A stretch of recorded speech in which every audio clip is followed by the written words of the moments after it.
organizmda bir necha yuzlab kasalliklarning 75-80% ni kelib chiqishi omili, ya'ni sababi bitta ekan. Bu ham esa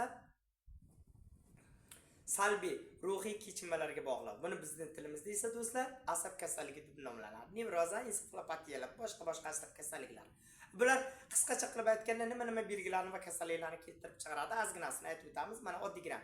Erkaklar mayli, ayollarda ham jinsiy zaiflik, kortizol gormoni oshib ketishi va undan tashqari salgina qo'rquv yoki stressga tushganda sahr hosil bo'lib qolish, ba'zilarda esa vitiligolar.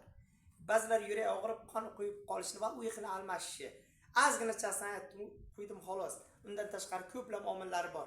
25-30% esa do'stlar yiqilish, noto'g'ri ovqatlanish, infeksiya viruslardan kelib chiqaradigan kasalliklar ekan. Qarang.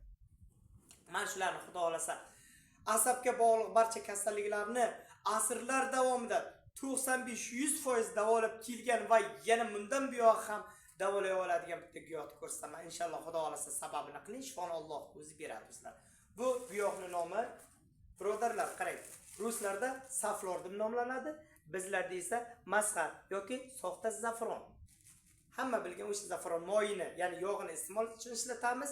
Tibbiyot va tabobatchilikda esa gullarni dorivor sifatida ishlatamiz. Oddiygina bir osh qoshiqini shundoqqina olasiz. 600 gram qaynoq dog' suvga soldingiz, yarim soat damladingiz. 200 gramni 3 mahal ovqatdan oldin iste'mol qildingiz. 2-3 oy.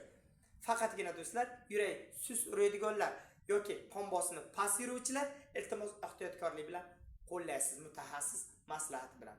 Bu giyohdan bemalol foydalanavering. Qolgan kasalliklarga, hattoki miyadagi va prostata bezdagi onkologiyani ham oldini olib davolab berish xususiyati mavjud ekan. Qonni dahshat suydiradi.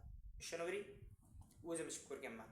Agarda videorolingiz ma'qul bo'lsa, talakchani gumillatib bosamiz va obuna bo'lib qo'yish esdan chiqmasin. Xullas, barchangiz sog' va omonlikda uchrashguncha. Xayr.